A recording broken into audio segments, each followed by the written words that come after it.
Fala, professor, tudo bem? Como é que estão as coisas por aí na quarentena? Espero que estejam todas boas aí, tudo muito bem aí, né?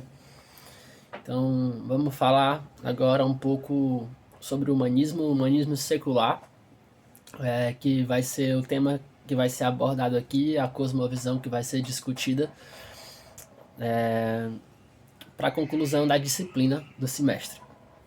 Então, para falar um pouco de humanismo secular, eu fiz um pequeno esboço de 4 pontos, assim, né? Que os dois últimos pontos eles serão bem menores, mas eu vou tentar fazer uma maior abordagem nos dois primeiros pontos.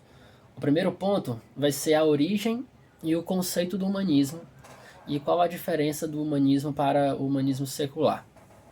E o segundo ponto vai ser o desenvolvimento, né? A gente vai ver quais são os fundamentos humanistas, quais são as suas crenças, os seus pressupostos e qual filosofia, né? O humanismo ele vai nos apresentar aquilo que ele se firma, né? Quais são as crenças que ele se firma. No terceiro ponto, a gente vai ver um pouco sobre os movimentos que beberam da cosmovisão humanista, né? Quais os movimentos que eram humanistas, que tinham o humanismo enraizado ali nas suas crenças e nas suas atitudes. E para finalizar, a gente vai tentar ver aqui quais as consequências do humanismo no indivíduo e na sociedade, né? Já que a gente vai trazer todo essa abordagem humanista, a gente vai tentar ver quais são as consequências desse pensamento para a nossa sociedade hoje e para a nossa vida, né? Individualmente falando, para cada pessoa e também para um coletivo. Então, começando agora aqui, falando um pouco sobre a origem, né? Então, o humanismo secular, ele começa, ele como um sistema filosófico bem organizado, na verdade, ele é até recente, ele não é tão antigo assim. Porém, os fundamentos mesmo do humanismo, os pensamentos, algumas coisas que começaram a ser criadas, alguns pensamentos que foram começando a ser pensados, eles estão desde os filósofos gregos estoicos, né? Perdão, desde os filósofos gregos clássicos, como os estoicos e os epicurianos, né? E também no confucionismo chinês, a gente pode ver esses pensamentos. Durante a Idade das Trevas, na Europa Ocidental, as filosofias humanistas elas foram completamente suprimidas pelo poder político da Igreja, né? Aqueles que tentavam expressar suas opiniões contrárias aos dogmas da Igreja, aos pensamentos da Igreja, né? O pensamento que a Igreja pregava, eles eram completamente banidos, completamente torturados e às vezes até mesmo eram mortos, né? Porque eles não podiam expressar pensamentos contrários aos pensamentos que eram pregados na época pela igreja. Então existia uma grande perseguição a pensadores humanistas. Muitos pensadores humanistas foram realmente muito perseguidos, né, durante aquela época, a Idade das Trevas. Porém, foi durante a renascença do século, ali entre o século XIV ao século XVII, com o desenvolvimento da arte, da música, da literatura, da filosofia e aí, das grandes navegações, que o pensamento humanista ele começou a ser permitido, né? Então ele começou a ser desenvolvido. A parte entre esses séculos aí, do XIV ao XVII, o pensamento humanista ele começa a ser a ganhar força, ele começa a ser pensado livremente, ele começa a ser, aliás, não tão livremente assim, porém ele continua a ganhar força, né? Ele continua a ganhar força, ele continua a crescer, a tomar o coração de muitas pessoas durante essa época. Então, finalmente, durante o Iluminismo, no século XVIII, com o desenvolvimento da ciência, né, e os filósofos eles finalmente começaram a criticar abertamente, né, sem medo, a autoridade da igreja e começaram a se envolver no que foi conhecido como livre pensamento. Então, no século XVIII, ali com o crescimento do iluminismo, eles começaram a realmente enfrentar os dogmas religiosos, né, as imposições da igreja sobre as pessoas, e eles começaram a pensar livremente, né? Eles começaram a ter mais liberdade de pensamento e de expressão para expressar aquilo que eles estavam pensando, né? Então é a partir daí que o pensamento humanista, na verdade, começa a ganhar muita força. A ciência e a tecnologia, junto com pensadores, né, humanistas da época, trouxeram até mesmo para dentro das igrejas, né, cristãs mais tradicionais esses pensamentos mais humanistas. E aí foi algo muito perigoso, né, porque ali já existiam igrejas, né, protestantes, e que infelizmente beberam, né, dessa fonte, da fonte do humanismo, acabaram se envolvendo com pensamentos humanistas. Então, até mesmo dentro da igreja, muitos líderes, muitos pastores não tinham o evangelho como suficiente para as suas vidas e acabaram se envolvendo muito com o pensamento humanista. É, Infelizmente, trazendo isso para dentro da igreja e misturando pensamentos cristãos, cosmovisão cristã com a cosmovisão humanista, que no fim das coisas virava uma bagunça e acabava que você não conseguia ensinar o verdadeiro evangelho. Então, ali no século XX, né, cientistas, filósofos e teólogos progressistas começaram a se organizar no esforço de promover uma alternativa humanista às tradições que eram baseadas na fé. Então, as pessoas começaram a se organizar para que pudessem combater esse pensamento cristão, né, que era tão predominante na época. Né? A gente pode ver que realmente o pensamento cristão, todo mundo tinha uma ideia de quem Deus era, todo mundo sabia quem Deus era, a solução para o mundo até então era Deus, não é? O homem ele era mau, o homem ele era pecador e precisava de uma salvação. O homem realmente precisava de um ser superior. O homem precisava de alguém que pudesse salvá-lo. A salvação não estava em si mesmo. Porém, né, nesse século XX, muitos, como eu acabei de falar, cientistas, filósofos, muitas pessoas se juntaram, se uniram aí para tentar encontrar uma alternativa para esse pensamento, né, que já vinha sendo imposto, né, há tanto tempo. Então, esses primeiros organizadores, eles classificaram o humanismo como uma religião não teísta, né? Então, ainda era uma religião ali, eles ainda viam como uma religião, só que não teísta, né? Não, que preencheria a necessidade humana de um sistema ético e filosófico. Então, ainda além era além de uma cosmovisão, não era apenas uma cosmovisão. Era o humanismo, ele ainda era uma religião. Porém, nos últimos 30 anos, a gente pode ver que é bem mais recente aqueles que rejeitam o sobrenaturalismo, né? Aqueles que não acreditam no sobrenatural enquanto opção filosófica. Eles adotaram um termo chamado humanismo secular, que é o humanismo secular que a gente conhece hoje, né? Para descrever a sua postura de vida não religiosa, né? Como se o humanismo fosse neutro, né? O humanismo não tomasse partido, o humanismo não tivesse lado. Então, para eles, o humanismo secular se colocava como neutro diante da sociedade, diante dos pensamentos. Ele não estava nem ali, nem para a direita, nem para a esquerda, ele estava no meio ali. Então, ele não tinha viés, né? Para eles não tinham viés ideológico, eles não bebiam de outras cosmovisões, então eles se consideravam neutros. Então, agora a gente, depois dessa abordagem, né, mais histórica, depois desse apanhado histórico, a gente vai ver um pouco agora sobre os fundamentos e os pressupostos, né, do humanismo, né, e do humanismo secular. É interessante abordar que durante a história do humanismo foram escritos 3 manifestos, né?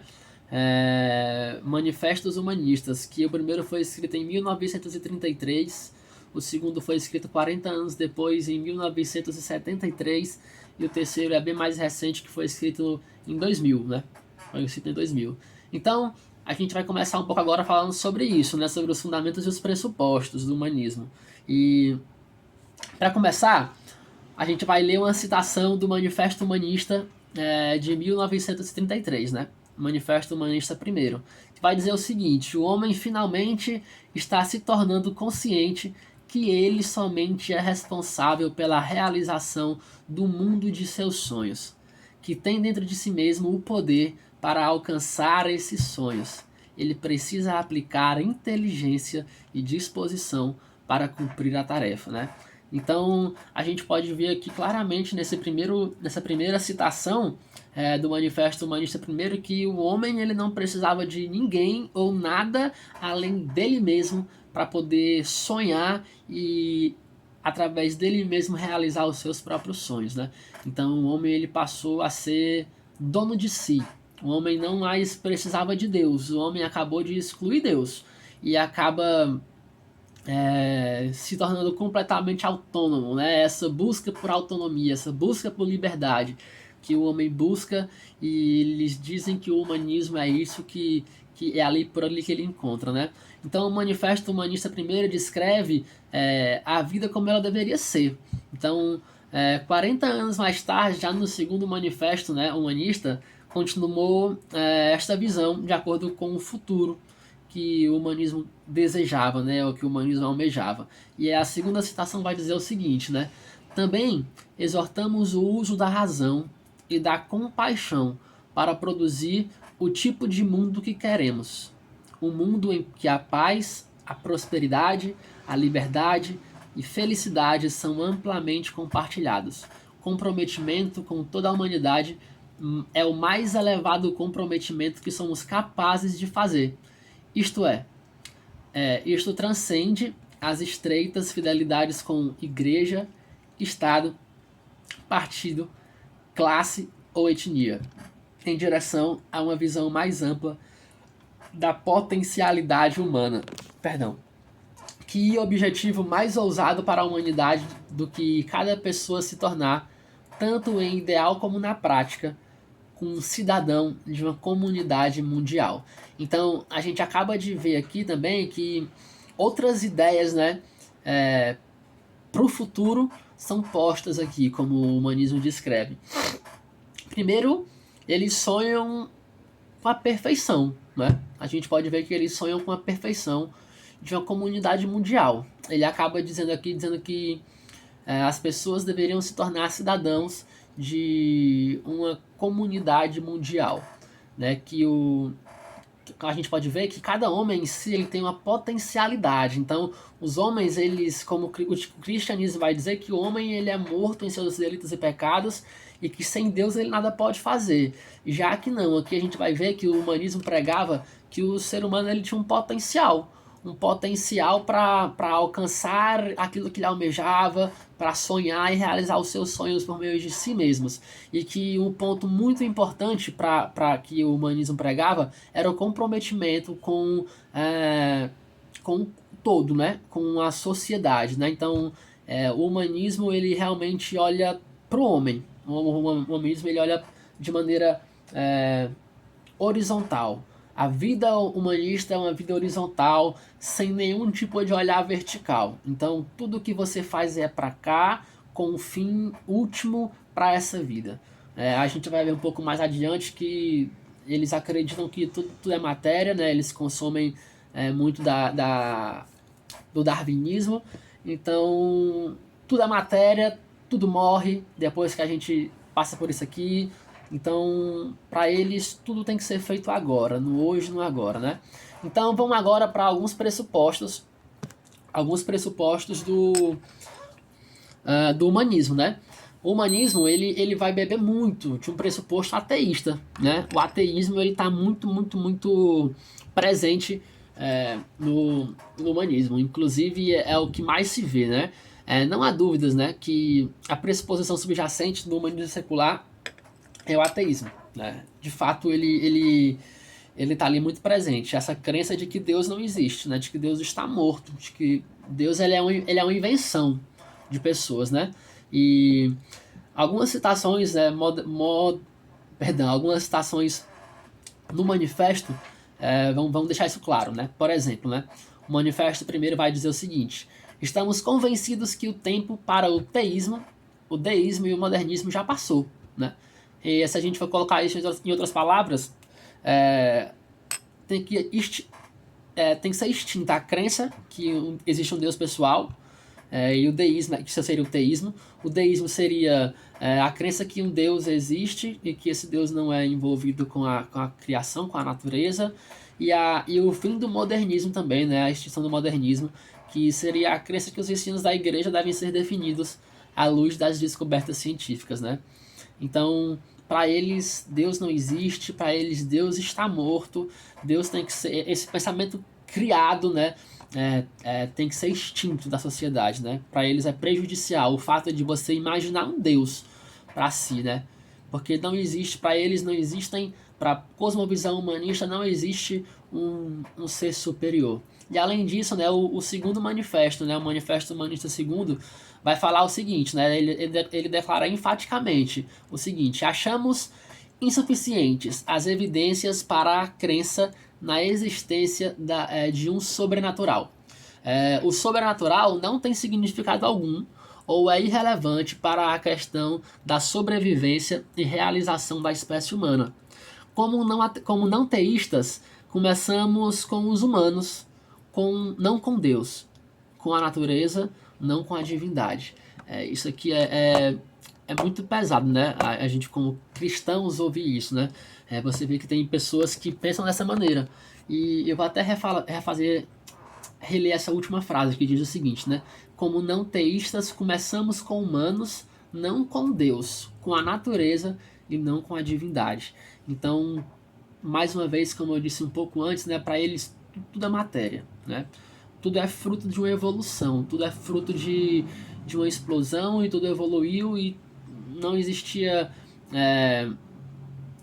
não existe um Deus que criou todas as coisas. Então, se você vai falar de vida, se você vai falar de filosofia, se você vai falar de algo, você tem que começar com o homem e com a natureza, não com Deus e não com a divindade. Por quê? Porque não existe o sobrenatural, não existe o espiritual, não existe, porque tudo é material e fora a matéria nada existe, né?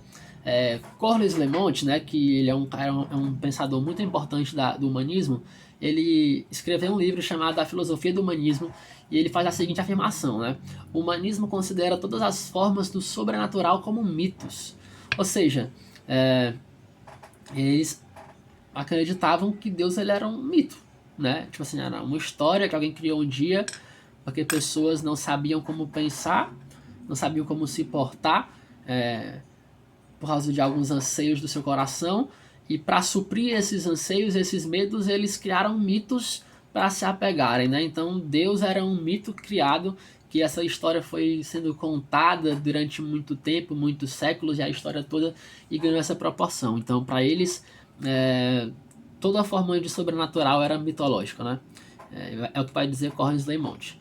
Por esse motivo, né, os humanistas eles se consideram neutros, né, como eu falei anteriormente, sem viés ideológico nenhum e sem nenhuma cosmovisão que os define, né? Porém, né, a gente pode lembrar de uma citação da Nancy Pearcey, né, que ela fala o seguinte: é impossível. Pastor, perdão, eu tive que dar uma pausa aqui porque a mãe chegou mesmo na hora gritando aqui em casa, perguntando se eu tinha nada com o cachorro. Mas voltando, como fala Nancy Pearcey, né? É impossível pensar sem algum conjunto de pressupostos sobre o mundo, né? Então eles se consideravam neutros, né? Eles se considerariam neutros ali, porém Nancy Pearcey vai falar que é impossível você olhar para esse mundo sem um conjunto de pressupostos, sem um conjunto de crenças, né? Então, quando você vai falar sobre alguma coisa, você já está falando acerca daquilo que você acredita. Quando você vai afirmar uma verdade, né, que você crê em algo, você já está falando porque você tem pressupostos pré-definidos, né, no seu coração, na sua mente, né. Então, eles não poderiam ser neutros, apesar de eles se considerarem neutros, né, sem tomar partido de nenhum dos lados aí, mas eles não poderiam ser neutros, porque eles já tinham pressupostos. Então, assim, a gente vai ver um pouco do que eles bebiam, né? Eles bebiam muito do naturalismo, né? O humanismo vai ser essa extensão ali do naturalismo, né? Que aconteceu. Então, o humanismo ele é basicamente uma cosmovisão anticristã, né? Onde se exclui Deus como uma realidade primordial. E ele diz que o homem pode solucionar todos os problemas da humanidade, né? O homem é fato, até mesmo para os humanistas, que existe um problema, que existe uma falha, que existe algo que deu errado ali, mas que o homem não precisa da ajuda de Deus para solucionar os problemas, mas que ele mesmo pode solucionar todos os problemas da sua vida, né? Então, existe apenas um mundo natural. Isso fica claro nesses manifestos de tudo que a gente já leu. Para o homem, existe apenas um mundo natural. Não existe o que é sobrenatural. Então, como pelo fato de só existir aquilo que é natural, o homem ele pode resolver todos os seus problemas. Não existe Deus, não existe Satanás, não existe anjos, não existe demônios, não existe seres celestiais, né? Tudo que vai existir é apenas matéria, né? Tudo é matéria, não, nada passa de matéria, né? Então, o manifesto segundo, né? Quer dizer, o manifesto humanista segundo vai dizer o seguinte: qualquer relato da natureza deve passar pelos testes da evidência científica. Em nosso julgamento, os dogmas e mitos das religiões tradicionais não passam. A natureza pode, de fato, ser mais ampla e mais profunda do que sabemos agora.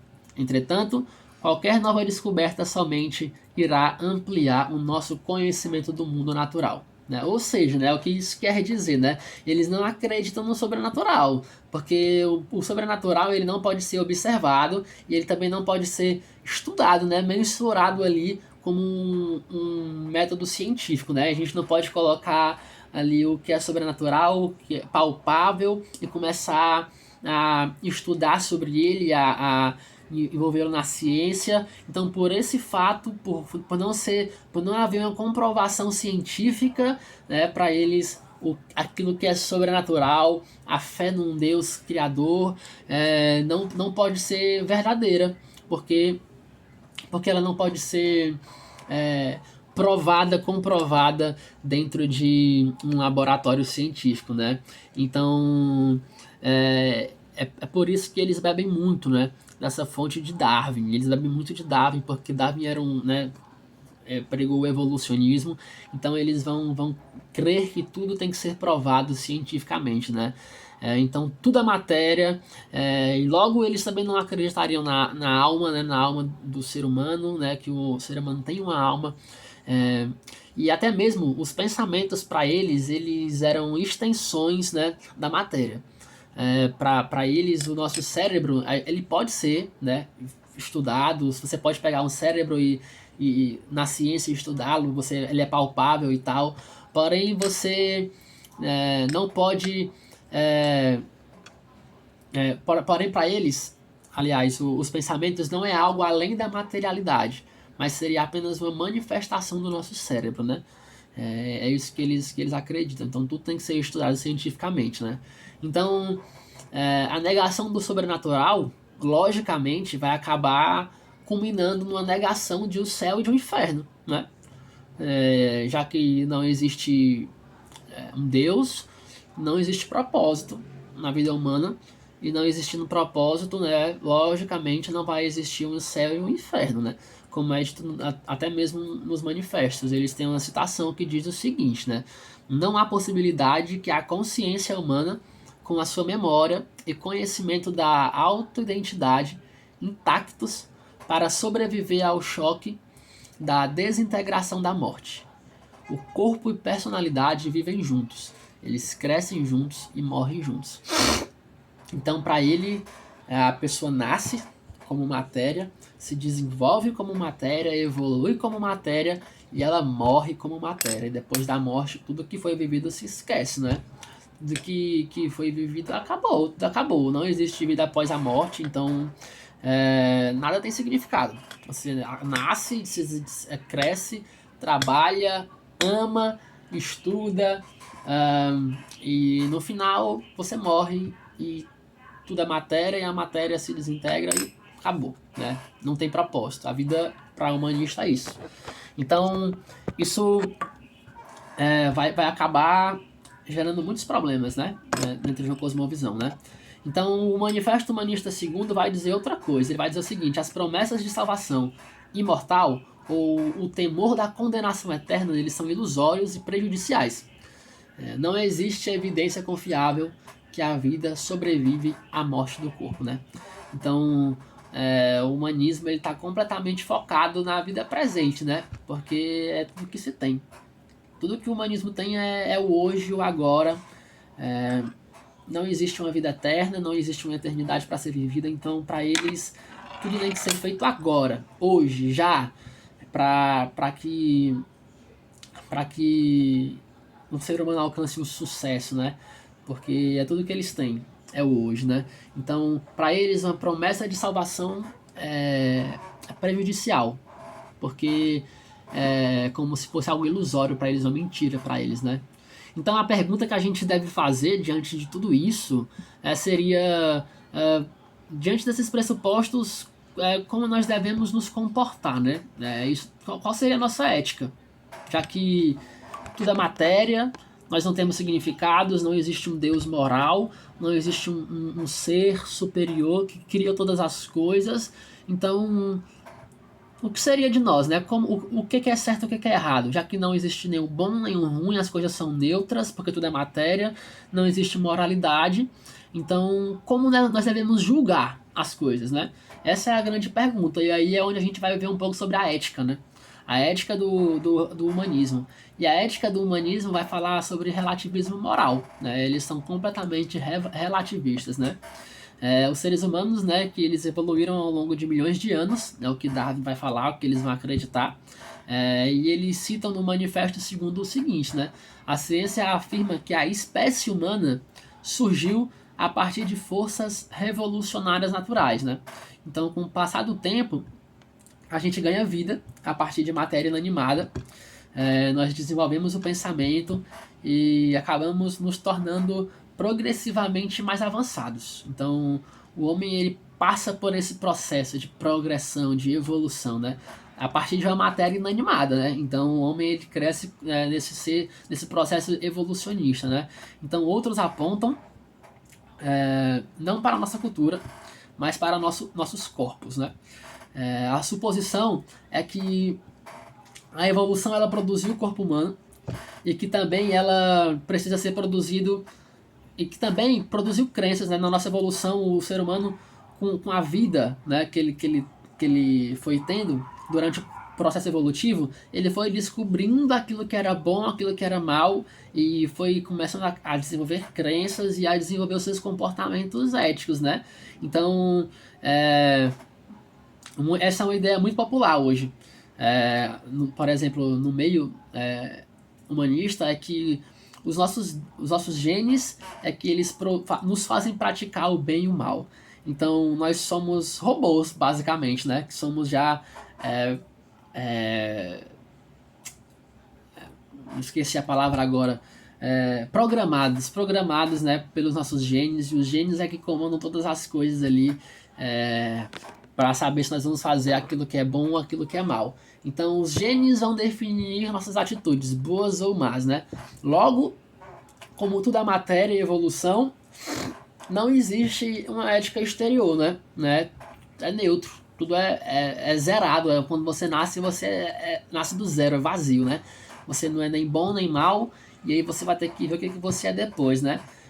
Então, logo, todo o comportamento é aceitável, já que não existe nem bom nem mal, tudo é relativo. Qualquer coisa que a gente faça e qualquer coisa que você se sinta vontade de fazer é o certo, porque tudo é relativo, não tem como julgar, tudo é relativo, né? Então, como a gente nasceu neutro, se não tem uma moral exterior, se não tem um Deus moral, então a gente não tem como julgar aquilo que é bom e aquilo que é mal. Então tudo é relativo. Esse é o pensamento essa é a ética, né? Essa é a ética humanista, o relativismo moral. E o manifesto humanista vai dizer o seguinte, né? O segundo, ele declara que a ética ela é autônoma, ela é autônoma e situacional, não requerendo sanção teológica ou ideológica. Ou seja, puro relativismo moral, né? Um relativismo moral individual. A moralidade ela é determinada por cada pessoa. Então, de acordo com as suas ideias, né, de acordo com cada indivíduo, que a moral ela vai ser estabelecida. Então, mais uma vez, como é que a gente pode definir um julgamento, né, para as ações, né? É difícil a gente definir um julgamento para as ações. E chegando no final, a gente vai ver um pouco mais sobre o que eles pensam para o futuro, né? E isso é algo que é muito vivo hoje ainda, dentro de muitos pensamentos humanistas, e vai ser sobre ideais futuros, né? Quais são os ideais futuros do humanismo? E o principal ideal futuro do humanismo é um governo global, né? As pessoas elas estão fazendo tudo aquilo que bem entendem, de acordo, né, com esse pensamento, porque tudo é relativo, cada um tem a sua moral. Então, para acabar com esse caos, para acabar com essa bagunça, essa desordem, né, seria necessário um governo global. Seria necessário um governo global para fazer dessa terra um paraíso, um céu. Né? Através de um pensamento, a gente pode ver isso muito parecido com o pensamento marxista, né? Então, eles querem instaurar a vida perfeita aqui na Terra. É conto de fadas, né? Tudo bom, tudo perfeito, tudo ok. Então, é isso que eles almejam, um governo global que estabeleça a ordem, né? Então, como diz o Manifesto Humanista Segundo, né? Deploramos a divisão da humanidade com bases nacionalistas. Assim, queremos o desenvolvimento de um sistema de lei mundial, de uma ordem mundial com base em um governo federal transnacional. Então, fica claro aqui que eles querem um governo realmente mundial. E aí é onde a gente entra no nosso terceiro ponto, que seria alguns, alguns movimentos que beberam dessa fonte, né? Que beberam da fonte do naturalismo, do humanismo, né? Que tentaram impor essa cosmovisão diante da sociedade nos seus países. Por exemplo, a gente pode ver a Revolução Francesa, né? Bebeu muito do humanismo. O nazismo da Alemanha, né? Bebeu muito do humanismo. O comunismo na Rússia e o fascismo na Itália, né? Então a gente pode ver que esses movimentos realmente beberam demais dessas fontes. Esses foram movimentos marcantes, revolucionários, né, na época, que beberam muito da fonte humanista, né? O próprio nazismo ele tinha essa ideia de um governo global. O próprio nazismo ele tinha essa ideia de que eles eram uma raça superior, de que eles eram seres evoluídos, né, os arianos, e eles tinham total poder, eles tinham total autoridade, superioridade sobre as outras raças. Então, eles queriam governar tudo, eles queriam ser completamente controladores, né? Então, a gente pode ver que realmente esses pensamentos estavam muito presentes nessas revoluções, né? Nesses movimentos, né? Históricos. E aí, então, para finalizar, a gente pode ver algumas consequências, né? E quando eu estava lendo muito acerca sobre esse assunto, eu pensei bastante sobre quais são as principais consequências que a gente tem, né? Então, como indivíduo, a gente pode ver durante todo esse estudo aqui agora que o indivíduo ele acaba se afastando de Deus, né? O indivíduo ele acaba sendo dono de si mesmo.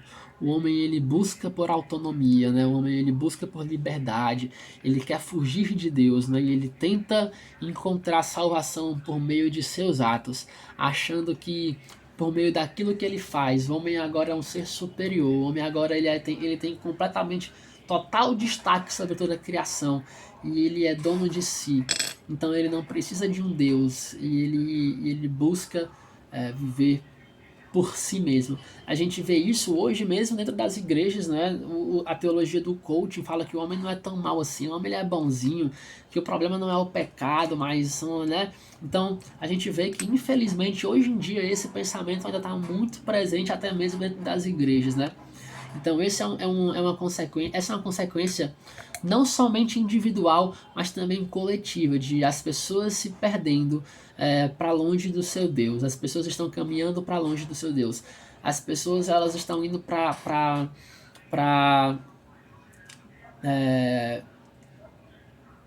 rumo a um egocentrismo, né? A uma vaidade. As pessoas se acham superiores, donas de si. E a gente pode ver também um pensamento coletivo, uma consequência coletiva, essa questão desse pensamento global, né? Eles são completamente antidemocráticos.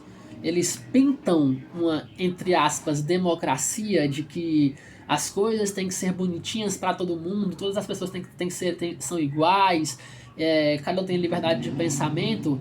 Porém, quando as pessoas tentavam, por exemplo, nesse movimento nazista, os judeus eles eram completamente perseguidos, não é? Por pensarem diferente do governo, por pensarem diferente do pensamento nazista. Então esse é um perigo coletivo que a gente pode sofrer futuramente. Essa questão de que, havendo um governo global, todas as pessoas que pensam diferente de um governo, né, do Estado, desse governo mundial, elas seriam completamente suprimidas e perseguidas, não é? Por pensarem diferente. Então, existem realmente diversas consequências que podem ser citadas aqui, mas eu vou ficar com essas duas, tá bom? Então, esse foi o trabalho, essa foi a apresentação da visão humanista, e que Deus abençoe, pastor.